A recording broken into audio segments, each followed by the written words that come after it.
Reading and Interpreting Statutes, Topic 6. Dear Student, let's practice. Step 3. Dear student, welcome to the Law School Playbook. I'm Hallie Hara, a professor of academic success and personal skills coach to law students and attorneys. I'm glad you're here. We're going to pick up where we left off in the last episode, where a commercial airline pilot named Sean Fitzgerald showed up for work rip-roaring drunk and engaged in pre-flight work before he was arrested. The statute he is alleged to have violated is 18 U.S.C. Section 343, and we are now at Step 3, which requires us to look at the language of the statute itself and methodically break it down. To begin, let's do a scan to look for specific words we discussed, such as conjunctions, exceptions, and mandatory or permissive words. Let's also look for punctuation. Here's what jumped out at me, and I'm going to read these words with emphasis because most of you are listening and not reading. Whoever operates or directs the operation of a common carrier while under the influence of alcohol or any controlled substance shall be imprisoned not more than 15 years or fined under this title or both. That's a lot of ors. Let's use those to help us break down the statute. We might do that by breaking it down into its specific requirements or elements. For requirement 1, it's if a person, now there's two choices, so let's separate them out, operates a common carrier or directs the operation of a common carrier. You don't need both, one will suffice. Requirement 2, and is under the influence of alcohol or is under any controlled substance. I'm thinking we don't need to look this up. There's a reference to another statute. But if we weren't sure if it were drugs or alcohol, we'd need to check out that statute. Outcome. Here's where we might use an if-then statement.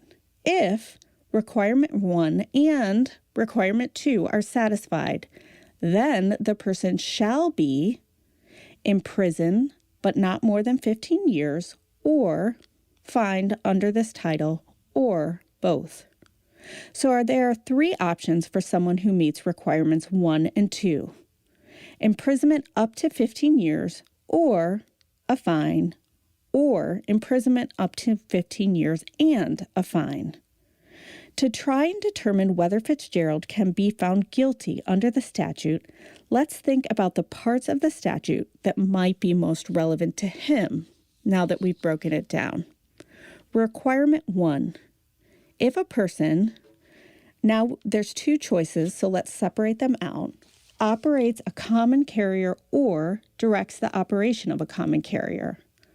From the facts we have, he didn't direct anyone to do anything, so the issue appears to be whether his pre-flight actions were sufficient to constitute operating a common carrier. Requirement 2, and is under the influence of alcohol.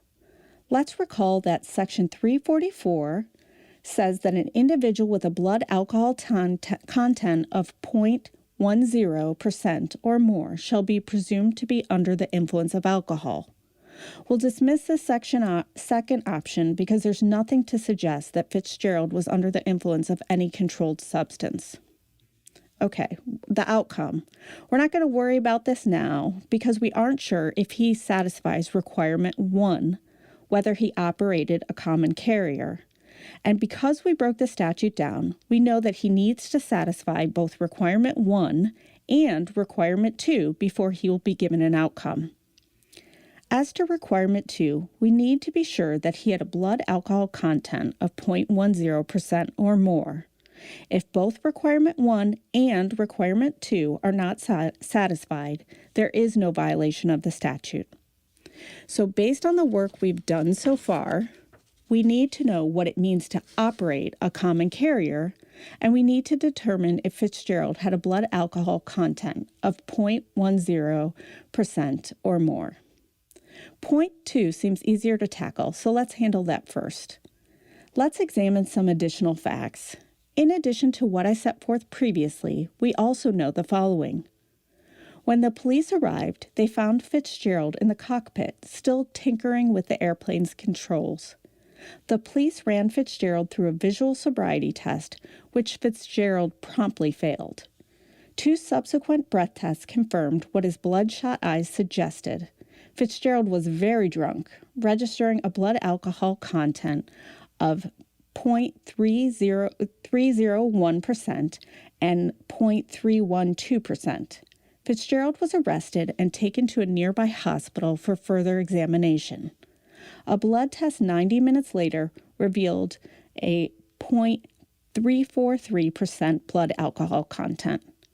Because a blood alcohol content of 0.10% gives rise to a presumption of intoxication under the statute, we know that Fitzgerald indeed satisfied requirement 2 by being under the influence of alcohol as defined in the statute. That leaves us with a more difficult question, whether Fitzgerald's actions were such that he operated the common carrier. We'll examine step 4 in the next episode to answer this question by looking for the statute's meaning, using the text and determining if the language is ambiguous or vague.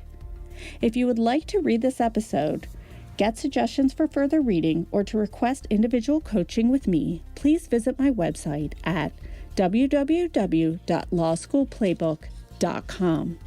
As always, do your best, and I'll be rooting for you.